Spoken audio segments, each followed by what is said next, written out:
കൊല്ലത്തേക്ക് പോവുകയാണെങ്കിൽ കൊല്ലം നീണ്ടകരയിൽ മത്സ്യബന്ധനത്തിനിടെ വള്ളം മറിഞ്ഞ് കാണാതായ ഗൗതം കൃഷ്ണയ്ക്ക് വേണ്ടിയുള്ള തിരച്ചിൽ ഇന്നും തുടരുകയാണ്. പ്രദേശത്തെ മത്സ്യത്തൊഴിലാളികളെ കൂടി ഉൾപ്പെടുത്തിയുള്ള തിരച്ചിലാണ് ഇനി നടക്കാൻ പോകുന്നത്. തിരച്ചിൽ ശക്തമാക്കാൻ തന്നെയാണ് തീരുമാനം. കൂടുതൽ വിവരങ്ങൾ കൊല്ലത്ത് നിന്ന് സുധീഷ് കുമാർ നൽകും. സുധീഷ്, ഏകദേശം 9 ദിവസത്തോളം ആകുന്നു അല്ലേ ഈ ഗൗതം കൃഷ്ണയെ കടലിൽ കാണാതായിട്ട്? എങ്ങനെയാണ് ഇന്ന് തിരച്ചിൽ മുന്നോട്ട് പോവുക? വിശദാംശങ്ങൾ.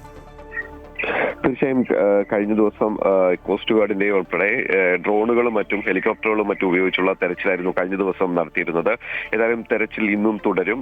തെരച്ചിൽ കൂടുതൽ ശക്തമാക്കുന്നതിന്റെ ഭാഗമായിട്ടാണ് പ്രദേശത്തെ മത്സ്യത്തൊഴിലാളികളെ കൂടി ഉൾപ്പെടുത്തിക്കൊണ്ടുള്ള തെരച്ചിലിലേക്ക് ഇപ്പോൾ കടക്കാൻ പോകുന്നത്. ഏതായാലും ഈ മത്സ്യത്തൊഴിലാളികൾക്കാവുമ്പോൾ ഈ പ്രദേശത്തെ ഒരു അവസ്ഥ കൂടുതൽ കൃത്യമായി അറിയുന്നതിന് സാധിക്കുമെന്ന കണക്കൂട്ടൽ തന്നെയാണ് ഈ മത്സ്യത്തൊഴിലാളികളെ കൂടി ഉൾപ്പെടുത്തിക്കൊണ്ടുള്ള തെരച്ചിലിലേക്ക് കടക്കുന്നത്. ഏതായാലും ജൂലൈ 31-നാണ് ഈ മത്സ്യബന്ധന വള്ളം നീണ്ടകര ഭാഗത്ത് മറിഞ്ഞ് ഗൗതം കൃഷ്ണ ഉൾപ്പെടെ 14ഓളം പേരാണ് അന്ന് അപകടത്തിൽപ്പെട്ടത്.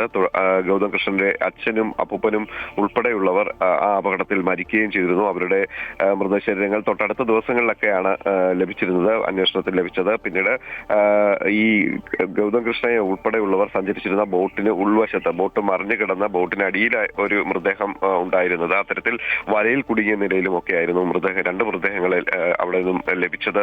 അതുകൊണ്ട് തന്നെ ഇപ്പോൾ കടൽ പ്രക്ഷുബ്ധമായ ഒരു സാഹചര്യത്തിൽ കൂടി ഈ മൃതദേഹങ്ങൾ ഇപ്പോൾ എവിടേക്ക് മാറിയിരിക്കാം എന്നുള്ളതിനെ കുറിച്ചുള്ള ഒരു ധാരണയും അല്ലെങ്കിൽ അത്തരത്തിലുള്ള ഒരു കണക്കൂട്ടലുകളുടെ അടിസ്ഥാനത്തിൽ കൂടിയാണ് ഇന്നത്തെ തിരച്ചിൽ വീണ്ടും ആരംഭിക്കുക. ഏതായാലും ഈ ഒരു പ്രദേശം എന്ന് പറയുന്നത് നീണ്ടകര ഹാർബർ, അതായത് നീണ്ടകര തുറമുഖം എന്ന് പറയുന്നത് അഷ്ടമുടി കായലുമായി ചേരുന്ന ഒരു പ്രദേശം കൂടി ആയതുകൊണ്ട് തന്നെ ഒരുപക്ഷെ ഈ കായൽ കേന്ദ്രീകരിച്ചുള്ള തിരച്ചിലും കഴിഞ്ഞ ദിവസങ്ങളിലൊക്കെ തന്നെ നടത്തിയിരുന്നു. രണ്ട് ചെറിയ വള്ളങ്ങളിലായി കായലിലൂടെയൊക്കെയുള്ള മുങ്ങൽ വിദഗ്ധർ ഉൾപ്പെടെയുള്ള സംഘം നടത്തിയ തിരച്ചിലുകളും പക്ഷേ ഫലം കണ്ടിരുന്നില്ല. ഏതായാലും ഇന്ന് തിരച്ചിൽ 9ാം ദിവസം പിന്നിടുകയാണ്. കഴിഞ്ഞ ദിവസങ്ങളിലൊക്കെ തന്നെ ഇതുമായി ബന്ധപ്പെട്ട പ്രതിഷേധങ്ങളെ തുടർന്ന് ഗൗതം കൃഷ്ണയുടെ അമ്മ നടത്തിയ പ്രതിഷേധങ്ങളൊക്കെ തുടർന്ന് കൂടുതൽ ശക്തമായ ഒരു തെരച്ചിൽ നടത്തുന്നതിന് വേണ്ടിയാണ് ഇന്നും ശ്രമിക്കുന്നത്.